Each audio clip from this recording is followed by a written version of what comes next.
Welcome to படை ஸ்டாலி. நிறைய பேர் இந்தியன் ஆர்மிக்காக ட்ரை பண்ணிட்டு இருப்பீங்க. எல்லாருமே ப்ராக்டிஸ் பண்ணிட்டு இருப்பீங்க. இப்போ வந்து பார்த்தீங்கன்னா 5ஆம் தேதியிலேருந்து 6ஆம் தேதி உங்களுக்கு ஃபிசிக்கல் ஸ்டார்ட் ஆகுது ஒரு சிலருக்கெல்லாம். ஸோ எல்லாருக்குமே வந்து முப்படையின் சார்பாக வாழ்த்துக்கள் மற்றும் ஆல் தி பெஸ்ட். எல்லாமே நல்லா பண்ணுங்கள். ஸோ இந்த வீடியோ எதுக்குன்னு பார்த்தீங்கன்னா, என்ன கொண்டு போகணும், என்ன டாக்குமெண்ட்டு, என்ன ரெடி பண்ணுறது, ஸோ அங்கே எப்படி ஓடணும், என்ன பண்ணணும், அங்கே ப்ராசஸ் என்ன அப்படின்னு சொல்லிட்டு நிறைய பேருக்கு கேள்விகள் நிறைய இருக்கும். ஸோ அதுக்கான பதிவு தான் இது. இந்த வீடியோவை முழுசாக பாருங்கள், கண்டிப்பாக உங்களுக்கு என்னன்றது கண்டிப்பாக புரியும். ஸோ ஃபஸ்ட்டு விஷயம் டாக்குமெண்ட். ஸோ டாக்குமெண்ட்டு என்ன எடுத்துகிட்டு போகணும் அப்படின்னு பார்த்தீங்கன்னா, ஃபஸ்ட்டு வந்து உங்களோட அட்மிட் கார்டு. உங்களோட அட்மிட் கார்டை கலர்லையும் 2 எடுத்துங்க, ஒயிட் அண்ட் பிளாக்லையும் 2 எடுத்துங்க. உங்களுக்கு எக்ஸ்ட்ரா இருக்கிறதுனால தப்பு எதுவுமே கிடையாது. எல்லாமே காப்பி எக்ஸ்ட்ரா வச்சுக்கோங்க. அது ரொம்ப முக்கியம். ஏன்னா நீங்கள் ஓடி முடிச்ச அப்புறம் வெரிஃபிகேஷனில் நீங்கள் கரெக்டாக வச்சுருந்தா மட்டும்தான் அடுத்த லெவலுக்கு போக முடியும், மெடிக்கலு அப்படின்னு போக முடியும். இல்லைனா அங்கேயே ரிஜெக்ட் பண்ணிவிடுவாங்க. ஸோ டாக்குமெண்ட் ரொம்ப ரொம்ப முக்கியம். கிளியராக கேட்டு கரெக்ட் பண்ணி வச்சுக்கோங்க. அடுத்தது பார்த்தீங்கன்னா உங்களோட ஃபோட்டோ. உங்கள் ஃபோட்டோ பார்த்தீங்கன்னா 20 கேட்டிருக்காங்க. அடுத்தது வந்து உங்களோட சர்டிஃபிகேட்ஸ். நீங்கள் என்ன வச்சு அப்ளை பண்ணீங்களோ, ஸோ 10th இல்லை ட்ரேட்ஸ்மேனுக்கா இல்லை ஜிடிக்கா, அதுக்கு என்ன சர்டிஃபிகேட்டோ அதை எடுத்து வச்சுக்கோங்க. உங்களோட மார்க் ஷீட்டும் அந்த டிசி. சார் நான் வந்து காலேஜ் படிச்சிருக்கேன் அப்படின்னா கண்டிப்பாக காலேஜில் போனஃபைடு வாங்கணும். ஏன்னா டிசி இல்லைனா கண்டிப்பாக போனஃபைடு வாங்கணும். அதை கண்டிப்பாக போனஃபைடு வாங்கி வச்சுக்கணும். அடுத்து வந்து உங்களோட நேட்டிவ் சர்டிஃபிகேட். நேட்டிவ் சர்டிஃபிகேட் வந்து இந்த நேட்டிவ் சர்டிஃபிகேட்டு கேஸ்ட் சர்டிஃபிகேட்லாம் பார்த்தீங்கன்னா 1 இயர்க்குள்ளே இருக்கிறதா இருக்கணும். நீங்கள் எப்போ சார் நான் வாங்கினேன், ஒரு 5 இயர்ஸ்க்கு முன்னாடி வாங்கினேன் அப்படின்றலாம் அக்செப்டாக இருக்காது. உங்கள் ஃபோட்டோ இருக்கிற மாதிரி இப்போது அப்டேட் தான் வந்திருக்கு. நல்லா கம்ப்யூட்டர் பிரிண்டோட வரும். ஸோ அதை வாங்கி கரெக்டாக வச்சுக்கோங்க. அடுத்த விஷயம் பார்த்தீங்கன்னா உங்களோட கேஸ்ட் சர்டிஃபிகேட், ஸோ கம்யூனிட்டி சர்டிஃபிகேட்னு சொல்லுவாங்க. ஸோ அதை நீங்கள் கரெக்டாக வாங்கி வச்சுக்கோங்க. இப்போ கரண்ட்டில் இருக்கிறதா பார்த்து செக் பண்ணுங்கள். அப்புறம் அங்கே போயிட்டு ரொம்ப இல்லை அப்படின்றது அங்கே அக்செப்ட் பண்ண மாட்டாங்க கண்டிப்பாக. அதனால் கரண்ட்டில் இருக்கான்றதை கிளியராக செக் பண்ணி உங்களோட கேஸ்ட் சர்டிஃபிகேட் கரெக்டாக வச்சுங்க. அப்புறம் ரிலீஜியன் சர்டிஃபிகேட், அது ரொம்ப முக்கியம். பார்த்துட்டு ரிலீஜியன் சர்டிஃபிகேட்டும் உங்களுக்கு ஆன்லைனில் கிடைக்கும். அப்ளை பண்ணலாம் கூட அப்ளை பண்ணி வாங்கிருங்க. கரெக்டாக செக் பண்ணிங்க, டேட்டா செக் பண்ணிங்க. ஸ்கூலில் உங்களுக்கு கேரக்டர் சர்டிஃபிகேட்னு ஒன்று கொடுப்பாங்க, கண்டிப்பாக வாங்கணும். ஸ்கூலில் கேரக்டர் சர்டிஃபிகேட்னு ஒன்று வாங்கணும், அதை போய் வாங்கி வச்சுக்கோங்க, கண்டிப்பாக தருவாங்க. அடுத்து பார்த்தீங்கன்னா இந்த அன்மேரிட் சர்டிஃபிகேட். ஸோ இந்த அன்மேரிட் சர்டிஃபிகேட் பார்த்தீங்கன்னா உங்கள் ஊரில் இருக்க தாசில்தார்கிட்ட சைன் வாங்கணும். அதை சைன் வாங்கிட்டு கரெக்டாக செக் பண்ணி வச்சுக்கோங்க. அன்மேரிட் சர்டிஃபிகேட் ரொம்ப ரொம்ப முக்கியம். ஏன்னா லாஸ்ட் டைம்லேயே பார்த்தீங்கன்னா இந்த டிஏல வந்து அன்மேரிட் சர்டிஃபிகேட் இல்லைன்னு சொல்லிட்டு ஒருத்தர் ரிஜெக்ட் பண்ணிட்டாங்க. அது கரெக்டாக செக் பண்ணி வச்சுக்கோங்க, ரொம்ப முக்கியம். அடுத்து ஓபிசி சர்டிஃபிகேட். இந்த ஓபிசி சர்டிஃபிகேட் கிளியராக வாங்கி வச்சுங்க. அதுக்கடுத்து பார்த்தீங்கன்னா போலீஸ் வெரிஃபிகேஷன். போலீஸ் வெரிஃபிகேஷன் சொல்லிட்டு, ஏன்னா நீங்கள் வெரிஃபிகேஷன் வந்திருப்பாங்க, அப்ளை பண்ணி வெரிஃபிகேஷன் வந்து பண்ணியிருப்பாங்க. அந்த சர்டிஃபிகேட்டும் கரெக்டாக எடுத்து வச்சுங்க. போலீஸ் வெரிஃபிகேஷன் ரொம்ப ரொம்ப முக்கியம். ஏன்னா நம்ம மேலே கேஸ் இருக்கா இல்லையா, நம்ம கிளியராக இருக்குமா அப்படின்றது வந்து அந்த சர்டிஃபிகேட் மூலமா தான் உங்களை ப்ரூவ் பண்ண முடியாங்க. போலீஸ் வெரிஃபிகேஷன் ரொம்ப ரொம்ப முக்கியம். ஏன்னா நமக்கு எங்கிட்ட எந்த இதுலையும் இல்லை, எந்த எஃப்ஐஆரும் இல்லை, எந்த பிரச்சனையும் இல்லை அப்படின்றதுக்கு ப்ரூஃப் அதுதான். போலீஸ் வெரிஃபிகேஷன் ரொம்ப முக்கியம், எடுத்து வச்சு. அடுத்து பார்த்தீங்கன்னா அஃபிடேவிட். இந்த அஃபிடேவிட்டை கிளியராக வாங்கிக்கோங்க. கரெக்டாக மென்ஷன் பண்ணி அங்கே என்ன டாக்குமெண்ட்ல உங்களுக்கு நோட்டிஃபிகேஷனில் கொடுத்துருப்பாங்க, ஆதார் கார்டும் பேன் கார்டும். இது எல்லாமே எல்லாமே ஒரிஜினல். ஸோ எல்லாமே காப்பி எடுத்துகிட்டு போயிருப்பீங்க, ஒரிஜினலாக எடுத்துகிட்டு போங்க.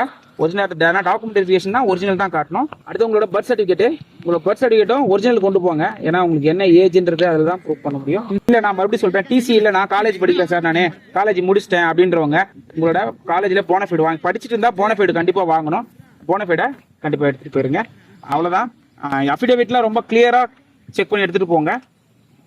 டாக்குமெண்ட் ரொம்ப ரொம்ப முக்கியம். ஏன்னா நிறைய டாக்குமெண்ட் ரிஜெக்ட் ஆனவங்க நிறைய பேர் இருக்காங்க. நல்லா ஓடிட்டு நான் 5:30 ஓடுறேன், 5 ஓடுறேன், 4:55 ஓடுறேன், இப்படிலாம் ஓடுறவங்க நிறைய பேர் இருக்காங்க. சின்ன மிஸ்டேக் டாக்குமெண்ட் நான் சரி பண்ணலை அப்படின்றதுக்காக ரிஜெக்ட் ஆனவங்க நிறைய பேர் இருக்காங்க. அதனால் டாக்குமெண்ட் ரொம்ப ரொம்ப முக்கியம். டாக்குமெண்ட்டை சரி பண்ணி வச்சுக்கோங்க. ஸோ அடுத்தது பார்த்தீங்கன்னா நிறைய பேர் ஃபிசிக்கல்லையும் நிறைய மிஸ்டேக் பண்ணுவாங்க. ஸோ இந்த 9 feet டிச்சு உள்ளே படிக்கும்போது மிஸ்டேக் பண்ணுறது.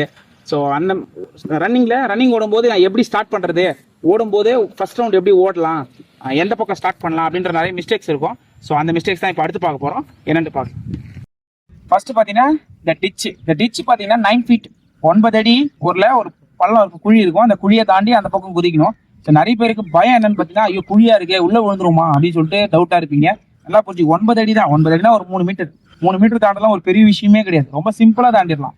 எல்லாருக்கும் பயத்தினால மட்டும் தான் சில பேர் தாண்ட மாட்டீங்க. அதுக்கு ஒரு பதட்டம் இருந்தே இருக்கும், நம்ம தாண்டுவோமா அப்படின்னு சொல்லிட்டு. ஒன்றும் பிரச்சனை கிடையாது. வேகமாக ஒரு 10 மீட்டர்ஸே போதும்.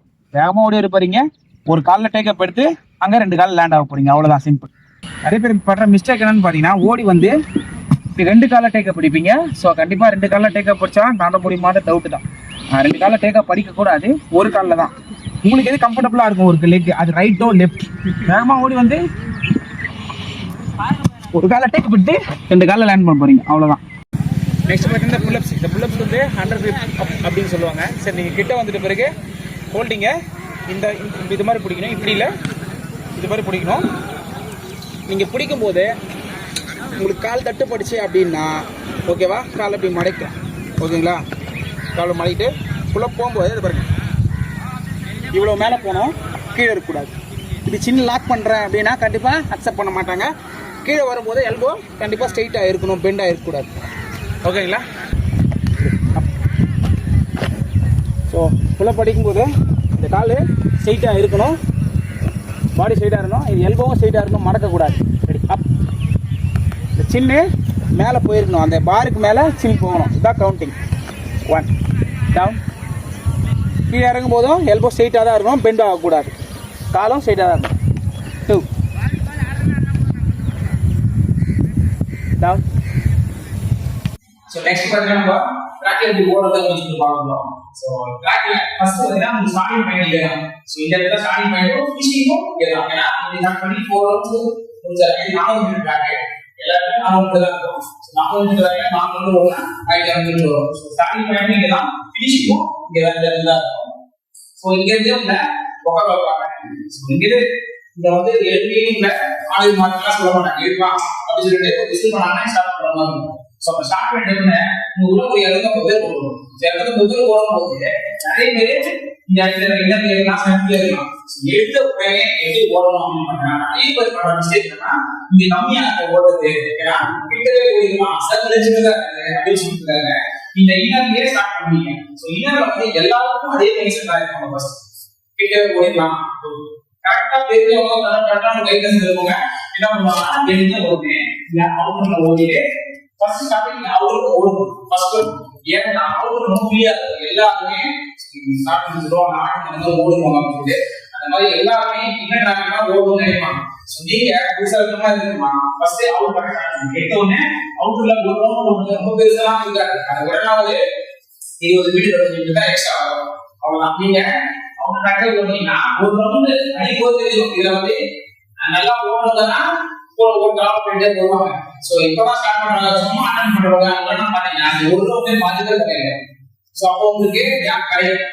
அது ஒரு ரவுண்ட்ல ஓடிட்டே இருக்கும்போது ஒரு ரவுண்ட் தேவையில்லை, ஆஃப் கேப் கிடைக்கலாம், ஒரு ரவுண்ட்லயே கேப் கிடைக்கலாம்.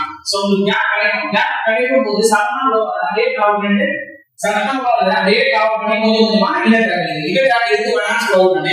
எப்போ இருக்கணுமோ அப்போ எடுத்த ஓடி எடுத்தாங்க, கேப் கிடைக்கும். ஸோ நிறைய பேர் இருக்காங்க, ஒரு 5 பேர் 6 பேர் மட்டும் தான் போட்டுருக்கோம். அப்போ ஒரு சேர்ந்து ட்ராக்ல டிராவல் பண்ணுங்க. எடுத்த உடனே ட்ராக்னா கண்டிப்பா கேட்டு இருக்கும். ஏன்னா ரொம்ப நிறைய பேர் எல்லாரும் ஒரே இடத்துல ஓடும்போது எப்படி இருக்கும், ஓட முடியுமா?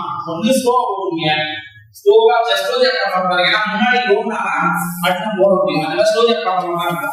இல்ல நாட்டே கேடுல யாரும் இந்தியா வர மாட்டாங்க, அவங்க சொல்லலாமா அவங்க ஓடலாம் பார்ப்பாங்க. யாரும் இருந்து ஓடுவாங்க அப்படின்னு நினைக்காதீங்க.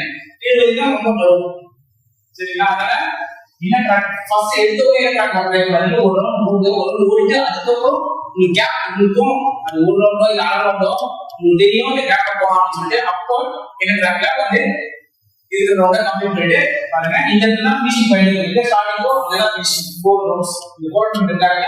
4 ரவுண்ட் ரைட் 4 ரவுண்ட் ஒரு 600 மீட்டர் சொல்லுங்க, சரிங்களா? எல்லாரும் பண்ண மிஸ்டேக் தான், நீங்க மிஸ்டேக் பண்ணாதீங்க.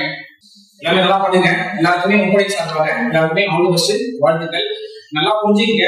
நீங்க எல்லாரும் எல்லாம் முடியும், ஆனா கண்டிப்பா நீங்க மனசு வச்சா மட்டும் முடியும். உங்களால முடியாது எதுவுமே கிடையாது. என்னால ஓட முடியுமான்னு நினைக்காதீங்க. அந்த ஃபீல்டுல கண்டிப்பா உங்களுக்கு ஒரு பூஸ்டப் கிடைக்கும்.